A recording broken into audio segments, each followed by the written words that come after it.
Hello everyone. आज आपण simple concept बघतो ते म्हणजे रिफ्लेक्शन ऑफ लाईट आणि त्याच्या बेसिक काहीतरी टर्म्स पण आपण बघूया. आता सिम्पली टायटल काय रिफ्लेक्शन ऑफ लाईट म्हणजे पहिल्यांदा तुम्हाला लाईट म्हणजे काय थोडस समजलं पाहिजे. तर नोटबुक मध्ये सगळ्यांनी लिहून घ्या लाईट म्हणजे काय असते. सगळ्यात पहिली टर्म येते what is mean by light. आता बघा नॉर्मली लाईट म्हणजे असं काय आता तुम्ही हा व्हिडिओ मध्ये मला तुम्ही बघू शकताय म्हणजे मी म्हणजे काय झालो सिंपल एक ऑब्जेक्ट झालो. आता इथं आसपास जे बल्ब असतील किंवा जिथून एक्झॅक्टली लाईट येते ती म्हणजे अल्टिमेटली जे रेज असतात त्याला तुम्ही लाईट बोलता. सिंपल म्हणजे एखाद्या बल्ब मधून जे रेज येतात त्याला तुम्ही लाईट बोलू शकता. दुसरं सगळ्यात फेमस आणि मोस्ट इम्पॉर्टंट एक्झाम्पल म्हणजे सन पासून जी लाईट येते किंवा सन पासून जे रेज येतात त्याला तुम्ही काय बोलता लाईट. लक्षात आलं लाईट म्हणजे अवघड असं काय आहे का नाहीये. आता लाईट म्हणजे काय तर सिम्पली एक इलेक्ट्रोमॅग्नेटिक वेव्ह आहेत.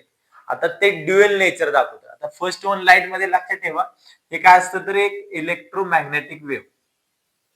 इलेक्ट्रोमॅग्नेटिक वेव्ह असतात. ओके.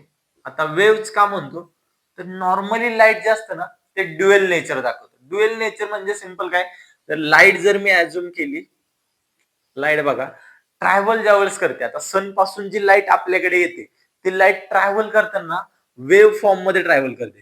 कशी करते वेव्ह फॉर्म मध्ये म्हणजे नॉर्मली अशा टाइपचे हे वेव्ह फॉर्म मध्ये अशी ट्रॅव्हल करते लाईट. क्लिअर झालं. लाईट ट्रॅव्हल कशी करते वेव्ह फॉर्म मध्ये ट्रॅव्हल करते. आणि ज्या वेळेस तुमच्या बॉडीवरती किंवा एखाद्या ऑब्जेक्ट वरती ती लाईट ज्यावेळेस हिट करत असते त्यावेळेस सेम जसं पार्टिकल हिट करतं. ओके.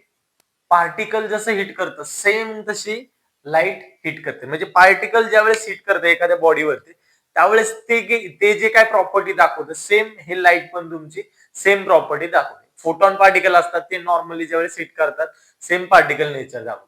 म्हणून लाईट जे असतं ना ते ड्युएल नेचर म्हणजे काय ट्रॅव्हल करताना वेव्ह फॉर्म मध्ये ट्रॅव्हल करणार आणि ज्यावेळेस एखाद्या बॉडीवरती हिट करणार जशी सन पासून जर लाईट बॉडीवरती हिट करत असेल तर ते पार्टिकल नेचर दाखवतं.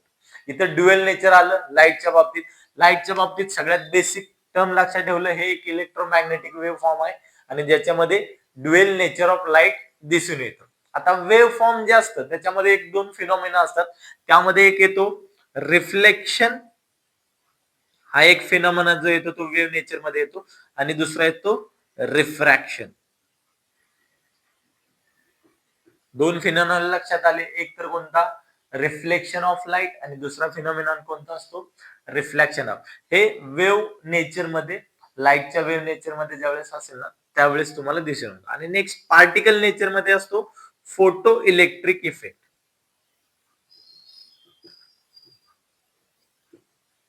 Photo electric effect.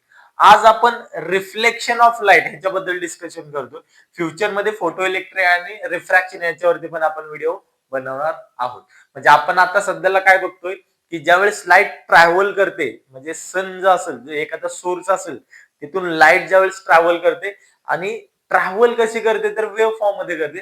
आता त्या वेव्ह फॉर्मचं आपण डिस्कशन करतोय किंवा त्याच्याबद्दल आपण डिस्कशन करूया. ते म्हणजे आपलं टायटल काय रिफ्लेक्शन ऑफ लाईट. लक्षात येते. लाईटच्या बाबतीत दोन गोष्टी लक्षात ठेवा. त्याच्यानंतर लाईटचा स्पीड सगळ्यांनाच माहिती आहे किती असतो 3 इंटू 10⁸ मीटर पर सेकंड. हा त्याचा स्पीड ऑफ लाईट बोललं जातं. लक्षात राहील लाईटचा स्पीड किती असतो 3 इंटू 10⁸ मीटर पर सेकंड. आता लाईट ट्रॅव्हल जर करायची असेल समजा मला नॉर्मली ही एअर आहे. आता इथून पासून सन पासून इथं लाईट येऊ शकते एअर मधून पण. म्हणजे जर लाईट ट्रॅव्हल करायची असेल मीडियम आवश्यक आहेच. त्याचबरोबर बघा जर ह्या रूम मधली मी जर एअर काढून घेतली समजा ह्या रूम मध्ये मी व्हॅक्यूम जनरेट केला पूर्णपणे एअर व्हॅनिश करून टाकली आणि मी इथून लाईट जर पास केली तरीही लाईट ट्रॅव्हल करते. म्हणजे लाईटला ट्रॅव्हल करायला तुम्हाला मीडियमची गरज नसते. लाईट नॉर्मली व्हॅक्यूम मध्ये पण ट्रॅव्हल करते मीडियम मध्ये पण ट्रॅव्हल करते. मीडियम म्हणजे काय एअर वॉटर असेल सॉलिड मीडियम असेल हे मीडियम बोललं जातं.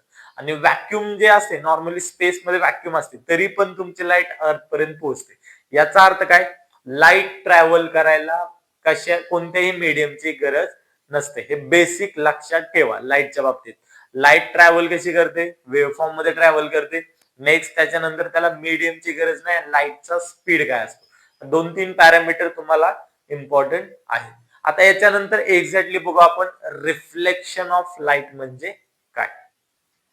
रिफ्लेक्शन ऑफ लाईट कशाला म्हणतात, तर सिम्पली ज्यावेळेस एखाद्या सोर्स पासून लाईट येते, इथे तुम्ही डायग्राम मध्ये बघू शकता बघा, एखादा हा इकडे एखादा सन असेल, तिथून एक्झॅक्टली एखादी लाईट आली किंवा एखादा रेज आला, सोर्स पासून लाईट येते, ती एका सरफेसला हिट करते आणि बाउन्स बॅक करते त्याच मीडियम मध्ये, त्यालाच बोलतात reflection of light. Reflection of light म्हणजे काय, simply the phenomena in which light travel and hit the surface and bounce back into same medium, म्हणजे त्याच मीडियमला जर रिटर्न जात असेल तर त्याला तुम्ही रिफ्लेक्शन बोलता. आणि जर मीडियम चेंज होत असेल तर त्याला रिफ्रॅक्शन बोललं जातं. ओके, रिफ्लेक्शन आणि रिफ्रॅक्शनचा बेसिक फिनॉमिना क्लिअर झालं. जर एखादा प्लेन सरफेस असेल, त्याला जर तर मी लाईट हिट केली तर त्या केसमध्ये ती लाईट बाउन्स बॅक करते त्याच मीडियमला, त्याला बोलायचं रिफ्लेक्शन ऑफ लाईट. आता याच्यामध्ये काही इम्पॉर्टंट टर्म्स आहेत, ह्या डायग्राम मध्ये तुम्ही बघू शकता, खूप कॉम्प्लिकेटेड दिसते पण तसं काही नाहीये. ओके, आता याच्यामध्ये एक सगळ्यात इम्पॉर्टंट टर्म म्हणजे पहिली टर्म येते इन्सिडेंट रे. इन्सिडेंट रे कशाला बोलायचं, इन्सिडेंट रे म्हणजे सिंपल, जिथून सोर्स, आता जसा की इकडे सन आहे, सन पासून जर एखादा रेज आला आणि तो ज्या सरफेसला हिट करतोय, बघा इथं सरफेसला हिट करायला ट्राय करतोय, तर त्या केसमध्ये हा रेला बोललं जातं इन्सिडेंट रे. इन्सिडेंट रे लक्षात आलं, सिंपल, सन पासून जर तर लाईट आली तर त्या केसमध्ये एखाद्या सरफेसला हिट करत असेल तर त्याला बोलायचं इन्सिडेंट रे.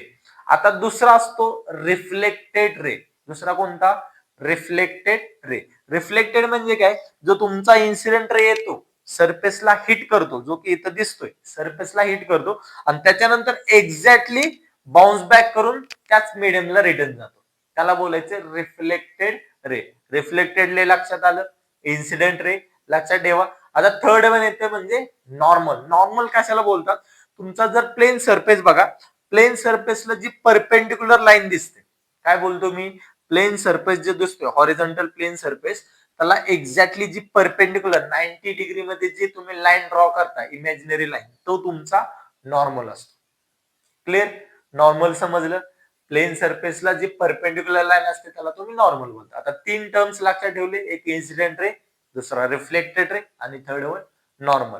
आता फोर्थ वन असतो इन्सिडेंट अँगल. कोणता, incident angle.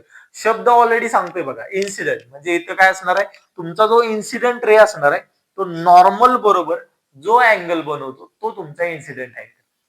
Clear, incident ray जो असेल, जो नॉर्मल सोबत जो अँगल बनतो तो तुमचा इन्सिडेंट अँगल राहतो.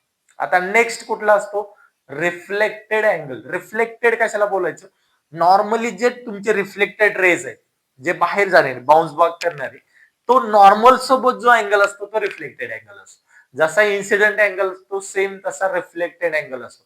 वर्ड चेंज झाला की तुमची टर्म पण चेंज होते. इन्सिडेंटच्या केसमध्ये नॉर्मल आणि इन्सिडेंट रे याच्यामधला जो अँगल असतो तो तुमचा इन्सिडेंट अँगल. रिफ्लेक्टेड म्हणजे काय, जो इन्सिडेंट रिफ्लेक्ट बाहेर करेल, म्हणजे जो रिफ्लेक्टेड रे असतो आणि नॉर्मल सोबत जो अँगल असतो तो नॉर्मली तुमचा रिफ्लेक्टेड अँगल राहतो. एवढ्या बेसिक टर्म जर समजल्या तर ही डायग्राम समजायला अवघड नाहीये. आता सध्याला सरफेस जो आहे तुमचा एकदम स्मूथ आणि प्लेन सरफेस आपण अज्युम केलेला आहे. आता याच्यामध्ये आपण बघूया एक्झॅक्टली किती टाईपचे मिरर्स असतात. हे सिंपल झालं रिफ्लेक्शन ऑफ लाईट. ह्याच्यामध्ये नंतर बघू आपण टाइप्स ऑफ मिरर किती टाइपचे असतात. टाइप्स ऑफ मिरर हे जर तुम्ही बघत असाल तर ह्याच्यामध्ये मेजरली 2 टाइपचे मिरर असतात. एक म्हणजे प्लेन मिरर आणि सेकंड म्हणजे काय असतं, कर्व मिरर. कर्व मिरर म्हणजे 2 येतात, कॉन्केव्ह आणि कॉन्व्हेक्स. ह्याच्यावरती आपण डिटेल मध्ये व्हिडिओ बनवणार आहे की एक्झॅक्टली प्लेन मिरर काय असतं, त्याचं इमेज फॉर्मेशन कसं असतं, कॉन्केव्ह मिरर काय असतं, त्याचं इमेज फॉर्मेशन काय असतं, कॉन्व्हेक्स मिरर कशाला बोलतात आणि त्याचं इमेज फॉर्मेशन काय राहतं.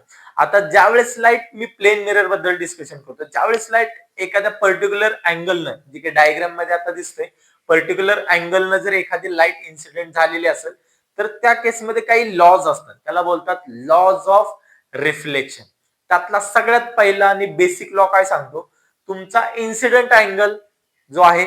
नेक्स्ट तुमचा रिफ्लेक्टेड अँगल आणि नॉर्मल, या तिन्ही गोष्टी अल्टिमेटली एका प्लेन मध्ये असतात. काय बोलतो? इन्सिडेंट अँगल, रिफ्लेक्टेड अँगल आणि नॉर्मल, ह्या तिन्हीच्या तिन्ही गोष्टी तुमच्या कशा असतात? सिंपल एका प्लेन मध्ये असतात. आता एका प्लेन म्हणजे काय समजून घ्या. हा जर बोर्ड माझा एक प्लेन असेल, आता मी जर इन्सिडेंट रे दाखवलाय, रिफ्लेक्टेड मी बोर्डच्या बाहेर दाखवलंय काय? नाहीये. रिफ्लेक्टेड रे पण माझा बोर्ड मध्येच पास होतोय. लक्षात आलं? नॉर्मल पण माझा ह्या बोर्ड वरतीच आहे. तो मी असा तिरका इकडे बाहेर किंवा असा हॉरिझॉन्टल इकडे काहीच न ड्रॉ केलेलं. याचा अर्थ काय? इन्सिडेंट रे, नॉर्मल आणि थर्ड वन तुमचा रिफ्लेक्टेड रे, तिघच्या तिघ सेम एका प्लेन मध्ये असतात. हा पहिला लॉ ऑफ रिफ्लेक्शन झाला. आता सेकंड लॉ काय सांगतो? तुमचा इन्सिडेंट अँगल जेवढा आहे तेवढाच तुमचा रिफ्लेक्टेड अँगल. आता ह्या डायग्राम मध्ये जर समजा इन्सिडेंट अँगल माझा 45 डिग्री असेल, इन्सिडेंट अँगल किती? 45 डिग्री, तर रिफ्लेक्टेड अँगल पण किती असणार आहे? 45 डिग्री असेल. ओके, तर या केसमध्ये हे दोन लॉ लक्षात ठेवा. एक फर्स्ट वन म्हणजे काय? इन्सिडेंट अँगल आणि फर्स्ट वन तुमचा इन्सिडेंट रे, रिफ्लेक्टेड रे आणि नॉर्मल, या तिन्हीच्या तिन्ही गोष्टी एका प्लेन मध्ये असतात. आणि दुसरा लॉ काय सांगतो? Angle of incidence is equal to angle of reflection. इथं मी ऑलरेडी सगळं डिटेल मध्ये ड्रॉ करून ठेवलेलं आहे. व्हिडिओ आवडला तर नक्कीच लाईक, शेअर आणि सबस्क्राईब करा.